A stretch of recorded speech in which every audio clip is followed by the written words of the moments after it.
No silêncio de uma antiga vivenda na periferia de Vila Nova de Gaia, ouviu-se um ruído suspeito vindo do corredor. Sons eram quase imperceptíveis, mas persistentes, como se alguém estivesse a mexer cautelosamente na fechadura, tentando não acordar os vizinhos adormecidos.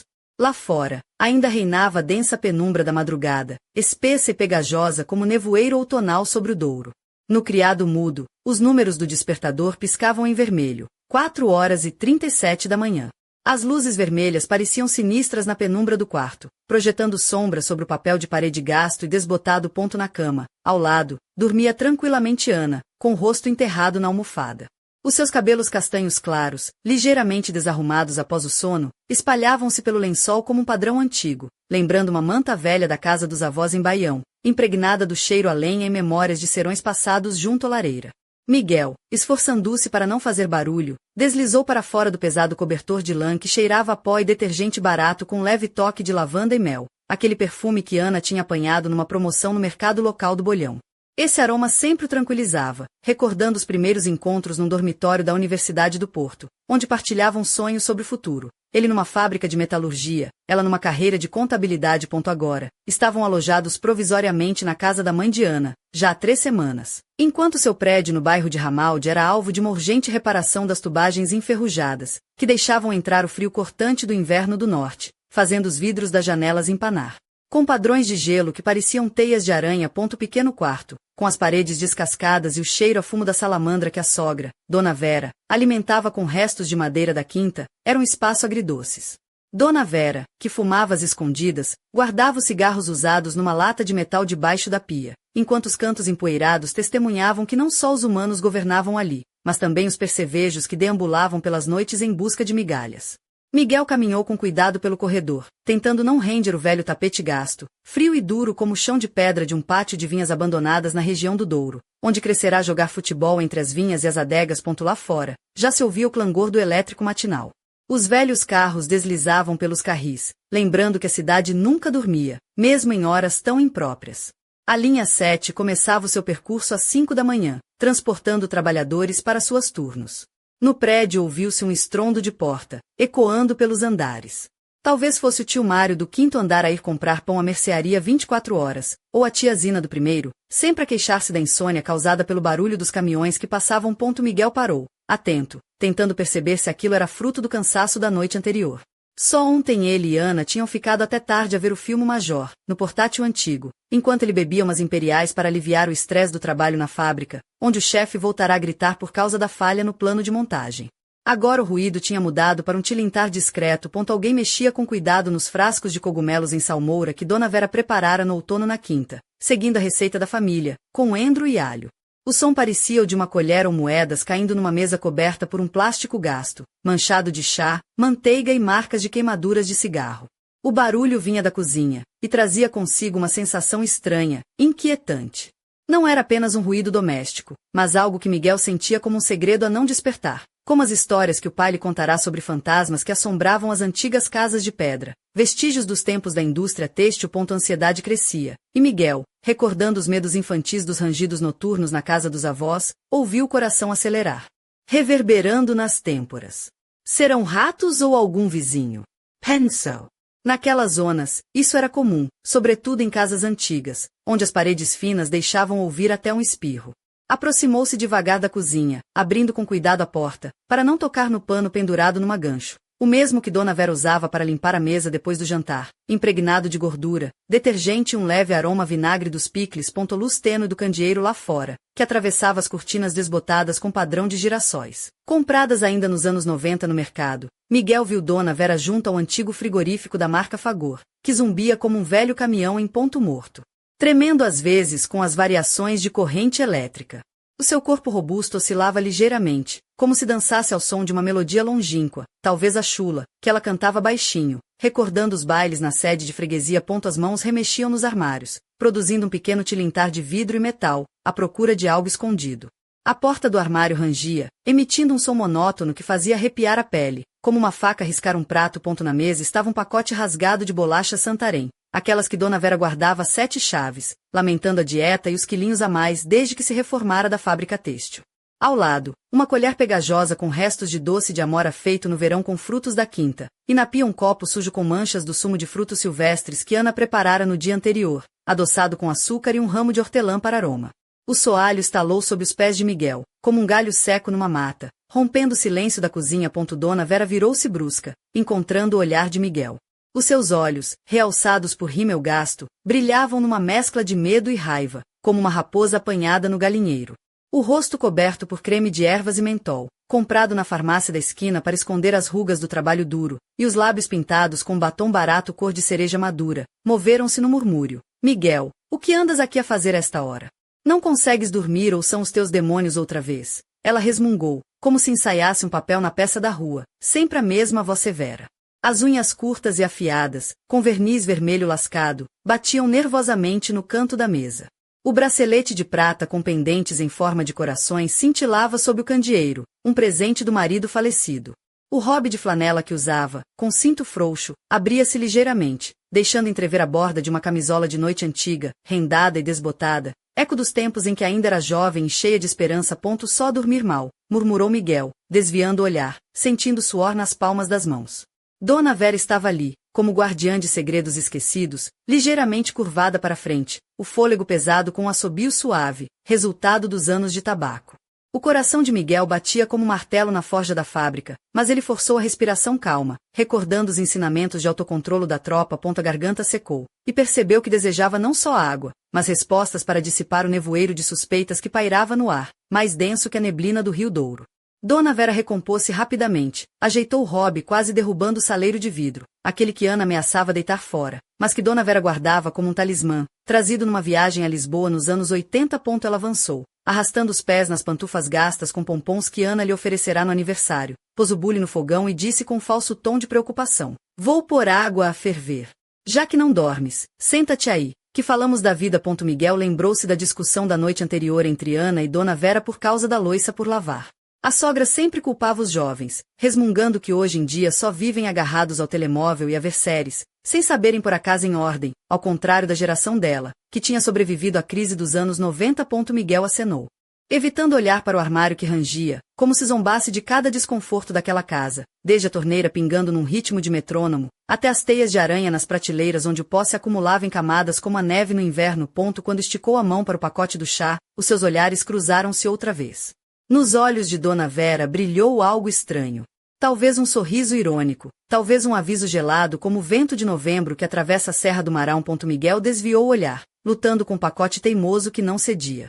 Os dedos escorregavam no plástico. Nesse momento, o alarme do despertador disparou, e o coração dele saltou como com um tiro inesperado.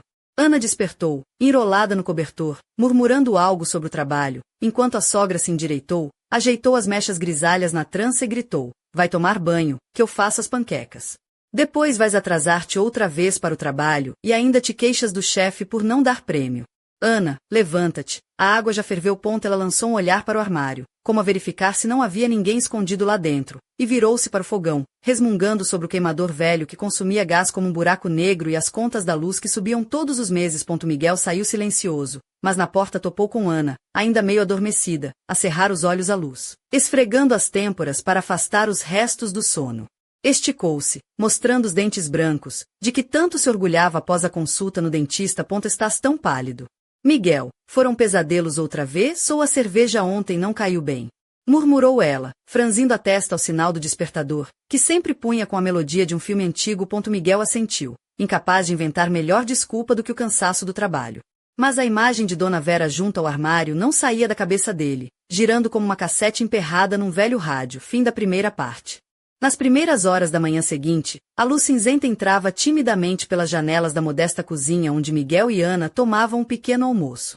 A velha caneca de porcelana, com padrão floral desbotado que pertencia à avó de Ana, segurava o chá forte que Miguel bebia com pequenos goles, enquanto Ana, vestida com uma t-shirt larga e desgastada, estampada com corujinhas sorridentes, um presente da irmã para o Dia da Mulher, mexia distraidamente na panela, preparando as primeiras comidas do dia. O corpo esguio de Ana, quase adolescente na sua graça natural, movia-se com a leveza de quem tenta trazer a normalidade para um lar que já parecia conspirar contra eles. Os seus cabelos castanhos presos num rabo de cavalo solto libertavam algumas mechas que lhe emolduravam o rosto, conferindo-lhe um ar de inocência e sensualidade contida, como uma pintura impressionista onde as pinceladas sugerem mais do que mostram. Estás muito pensativo, Miguel, disse ela, pousando a colher e olhando com preocupação. Sonhos maus outra vez ou foi algo no trabalho? Ele tentou sorrir, afastando a sombra que lhe escurecia o olhar. Só o cansaço, nada mais. Mas a inquietação continuava a crescer dentro dele, alimentada pela memória daquela noite, pelas palavras duras de Dona Vera e pelo mistério que parecia pairar sobre aquele armário antigo. Ana apertou-lhe a mão, tentando transmitir-lhe a segurança que ele já não sentia. No trabalho, a monotonia da fábrica parecia ainda mais pesada. Miguel estava máquina, as mãos cansadas e dormentes pelos movimentos repetitivos, o ruído das prensas e martelos a preencher o ar como um pesadelo mecânico. O chefe, um homem de voz rouca e temperamento explosivo, não perdia uma oportunidade para o repreender. Estás a dormir em serviço, Miguel? Isso não é um parque de diversões.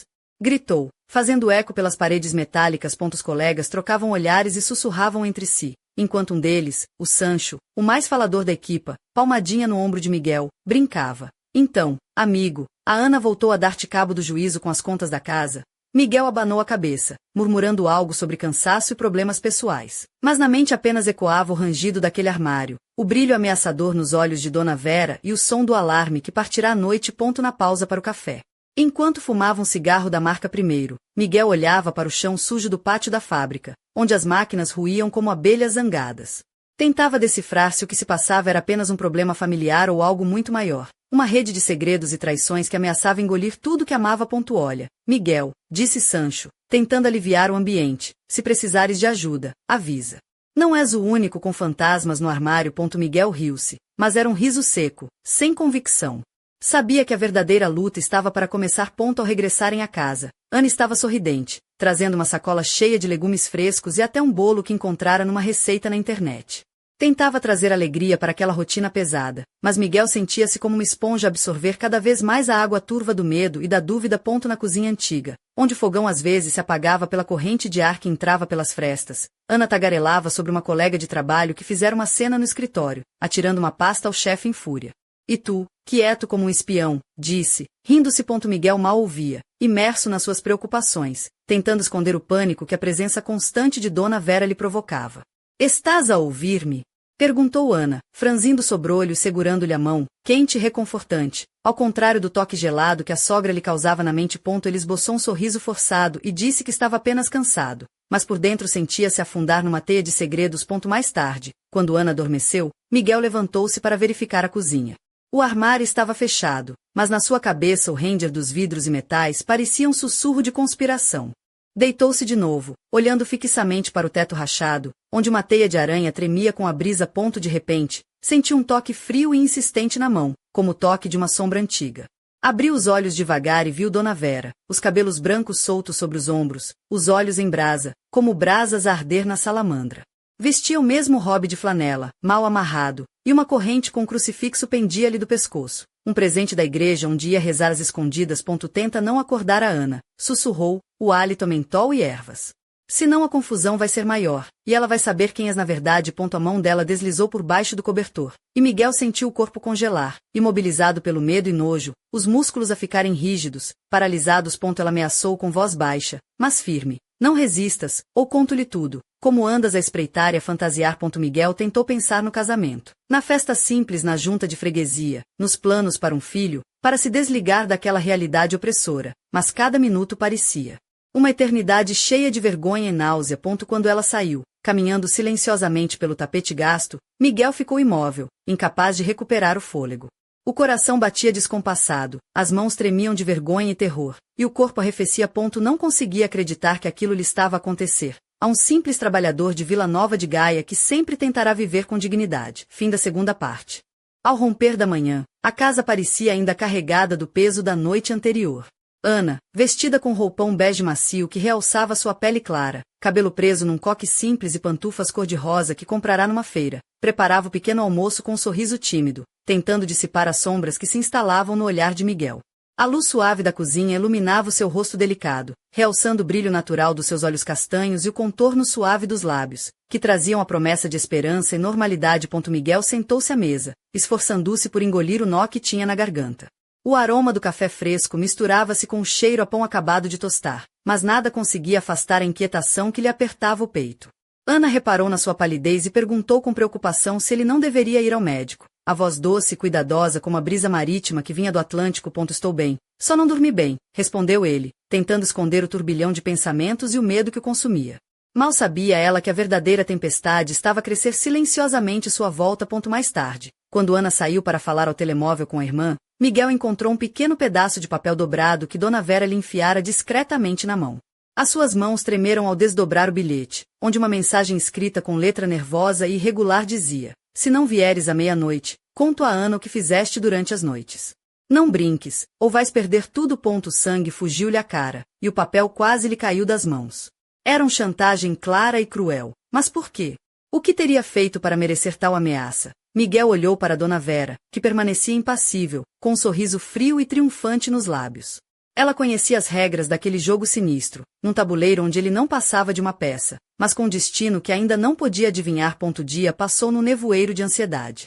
Na fábrica, Miguel cometeu um erro na montagem de uma peça. O chefe não perdeu tempo em o repreender perante todos. Mais um erro e estás fora. Ana insistia para que ele fosse ao médico, preocupada com a sua saúde, mas Miguel mentia, dizendo estar apenas cansado. No entanto, dentro dele, a verdade corroía-o como ferrugem no metal. À noite, durante o jantar, Ana tentava trazer alguma leveza à mesa, falando animadamente das suas colegas e das pequenas histórias do dia, mas Miguel estava distante, perdido nos seus pensamentos sombrios. Quando Dona Vera tocou inadvertidamente na sua perna por baixo da mesa, o contato frio fez Miguel quase derramar o chá. Ana reparou na sua reação e perguntou preocupado o que se passava. Miguel inventou uma desculpa, mas a inquietação não o largava. A chantagem, as ameaças sussurradas durante a noite, o armazém dos segredos, tudo se misturava numa teia de medo e desconfiança. As noites tornaram-se um tormento. Dona Vera aparecia, sussurrava ameaças, e Miguel tentava resistir. Uma noite atirou a sua mão para afastá-la, dizendo não, mas ela respondeu com uma voz gélida: amanhã conto tudo a Ana, com detalhes que vais odiar. Miguel quebrou-se, sentindo-se o homem mais insignificante do mundo, e chorou sozinho na casa de banho, encarando seu reflexo num espelho que parecia mostrar um estranho. Nesse período, começaram a acontecer coisas estranhas. Chamadas anônimas, números desconhecidos que silenciavam quando ele atendia, sombras suspeitas à sua volta. Uma vez, encontrou um bilhete no bolso do casaco. Fica calado, ou vais arrepender-te. Medo tornou-se uma presença constante, e Miguel começou a trancar as portas várias vezes à noite, verificando cada canto da casa. Finalmente, após um mês de obras atrasadas, a família mudou-se para um apartamento novo no centro da cidade, numa avenida movimentada, mais perto do trabalho e da universidade onde Ana estudava para terminar o mestrado. Dona Vera não veio despedir-se, ficou à porta, cruzando os braços no seu robe florido e com um bracelete de corações a brilhar ao sol, parecendo mais uma sentinela fria do que uma mãe. Venham visitar, disse a Ana com um sorriso falso. Faça uns pastéis de nata como nos velhos tempos. Miguel apenas assentiu, mas nos seus olhos havia uma tempestade escondida, um pressentimento de que a chantagem não terminaria ali. No carro, Ana falava animadamente dos planos para decorar o novo apartamento, comprar um gato e começar uma nova vida. Miguel olhava pela janela, perdendo-se nas luzes da cidade que cintilavam como promessas falsas. Perguntava-se: o que queria Dona Vera? Era apenas o capricho de uma mulher solitária, ou uma vingança antiga por algo esquecido? Ou ele era apenas uma peça num jogo muito maior? As noites continuavam a trazer ruídos, passos no corredor, o ranger do armário que já não existia. Miguel levantava-se, trancava as portas, olhava para as ruas iluminadas e tentava encontrar forças para enfrentar o que ainda estava por vir. Sentia o cheiro do creme barato e o gosto do medo, marcas profundas que não desapareceriam facilmente. E no fundo da sua alma, sabia que esta história estava longe de terminar. Fim da terceira parte. A noite caía pesada sobre Vila Nova de Gaia, envolvendo as ruas e becos numa manta escura que parecia engolir tudo. Miguel estava deitado na cama do novo apartamento, os olhos fixos no relógio de parede antigo que fazia tic-tac num ritmo quase irritante. O silêncio da casa era enganador, um prelúdio para a tempestade que se avizinhava. Ana já dormia profundamente, o seu rosto sereno iluminado pela luz suave da lua que entrava pela janela. O seu corpo, envolto num pijama de algodão leve, contrastava com a inquietação que consumia Miguel. O seu olhar perdido vagava pelas sombras do quarto, onde cada canto parecia esconder um segredo. No telemóvel, o ecrã acendeu-se com uma mensagem inesperada, um número desconhecido, um texto curto e ameaçador: não aches que acabou. A tua vida está só a começar. Meia-noite, no velho armazém. Não faltes, ou a Ana vai saber a verdade. O coração de Miguel disparou, batendo como um tambor no peito. Quem era aquele que o observava das sombras? Como sabiam o endereço da sua nova casa? E o que o aguardava naquela reunião marcada para meia-noite? Tentou ligar de volta, mas o número estava inacessível, como uma sombra que desaparece ao ser perseguida. Deitou o telemóvel na mesa, respirou fundo e tentou controlar o medo que o apertava. No dia seguinte, decidiu procurar ajuda. Contactou Sérgio, um velho amigo que trabalhava como detetive privado depois de sair da polícia. Encontrarão-se numa pequena cafetaria perto da fábrica, onde o cheiro a café fresco misturava-se com o fumo dos cigarros dos habituais clientes. Sempre com cara de quem viu um fantasma, disse Sérgio, sentando-se à mesa e pedindo um expresso duplo. Desembucha, Miguel. O que se passa? Miguel contou tudo. As ameaças, o bilhete, a presença inquietante de Dona Vera, os ruídos na casa, as chamadas anônimas, a mensagem misteriosa. Sérgio ouviu atentamente, tomando notas num caderno gasto. Não é só uma rixa familiar, disse ele por fim, com um olhar sério. Isto tem camadas, e não são bonitas. Alguém quer envolver-te numa coisa muito maior. Miguel franziu o sobrolho. Mas eu sou só um trabalhador, não tenho ligações a nada disso. É aí que te enganas, sorriu Sérgio com ironia. Pode ser uma peça num jogo de xadrez que ainda não entendes. Ou querem atingir a Ana, que trabalha em finanças, talvez tenha descoberto algo que não devia. Frio subiu-lhe pela espinha. Combinavam que Sérgio investigaria o número, procuraria pistas e tentaria descobrir quem estava por detrás daquela teia de ameaças. Avisou-o, isto pode ser perigoso. Não te metas em problemas, e mantém os olhos abertos. De volta a casa, Miguel sentia-se mais tenso do que nunca. Tentou distrair-se com futebol na televisão, mas a mente não parava de pensar na reunião marcada para meia-noite. Ana reparou no seu nervosismo e tentou confortá-lo. Vamos ultrapassar isto juntos. Estamos numa equipa. Mas Miguel sabia que a verdadeira batalha estava apenas a começar. Quando o relógio marcou a meia-noite, uma figura encapuzada esperava no velho armazém abandonado, o vento frio a cortar a pele e o som distante do rio a murmurar segredos antigos. Demoraste, sussurrou uma voz feminina, carregada de mistério e ameaça. Miguel sentiu a adrenalina subir, o medo e a coragem a lutarem dentro dele. Quem estaria naquela sombra? E que segredos iam ser revelados? Fim da quarta parte. A neblina densa envolvia o velho armazém na marginal do Douro, enquanto Miguel se aproximava cautelosamente da figura que o esperava sob a luz trêmula de um candeeiro público. A silhueta, envolta num casaco escuro com capuz, virou-se lentamente, revelando um rosto marcado pelo tempo e pela dureza da vida. Dona Vera, com os olhos a brilhar com um misto de desafio e cumplicidade obscura. Chegaste, finalmente, murmurou ela, com um sorriso que não chegava aos lábios. O frio da noite parecia intensificar o peso das palavras não ditas, e o eco distante das águas do rio parecia sussurrar segredos esquecidos. Miguel sentiu o coração apertar, mas ergueu o queixo, determinado a não ceder. O que queres, Vera? Por que me persegues assim? O que escondes nesse armário, que me tiras a paz? Ela soltou uma risada seca, quase cruel. És tão ingênuo, Miguel. Não é só um armário, é uma caixa de Pandora. Documentos, nomes, segredos que podem fazer cair impérios. E tu, meu querido genro, és a chave para tudo isto. Antes que pudesse reagir, um homem alto e imponente surgiu das sombras, com um olhar frio e calculista. Era Paulo Andrade, um antigo chefe do crime organizado da região, agora reformado, mas ainda com uma teia de influências que se estendia por todo o norte. O seu sorriso sombrio deixava claro que o jogo era muito maior do que Miguel imaginara. Pensaste que controlavas alguma coisa, Miguel? Disse Paulo, ajeitando o casaco com um gesto de quem domina o mundo. Estás envolvido numa trama que pode custar-te tudo, a tua família, a tua liberdade, talvez a vida. Miguel agarrou a pasta que trazia consigo, contendo os documentos que descobrira nos esconderijos secretos da casa antiga. Já sei tudo. O Sérgio também sabe. Não tenho medo. Paulo riu, um som frio e ameaçador. O teu amigo? Ele trabalha para nós há muito tempo. Esta é apenas uma partida onde és a peça sacrificável. O ar ficou pesado, e Miguel percebeu que a sua única saída era usar a inteligência e a coragem que jamais imaginara possuir. Com um movimento rápido, gritou, Sérgio, entra. De repente, a porta do armazém abriu-se com estrondo, e Sérgio entrou acompanhado por 2 antigos colegas da polícia, armas apontadas para Paulo e Vera. Hands up. Isto acabou, ordenou Sérgio, a voz firme, enquanto os criminosos se rendiam. Percebendo que estavam encurralados. Dona Vera caiu no choro, murmurando palavras desconexas sobre família e futuro.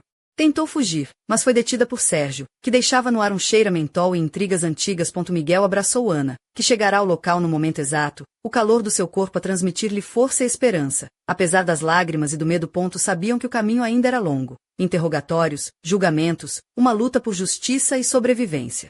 Mas estavam juntos, e a verdade finalmente estava a emergir da escuridão. Lá fora, o velho elétrico ressoava pelas ruas de Gaia, uma metáfora da vida que continua, apesar das batalhas e das perdas. Miguel sabia que aquela era apenas a primeira jogada numa partida onde o preço era altíssimo. A sua família, a sua liberdade, o seu futuro. E nas sombras, alguém sorria.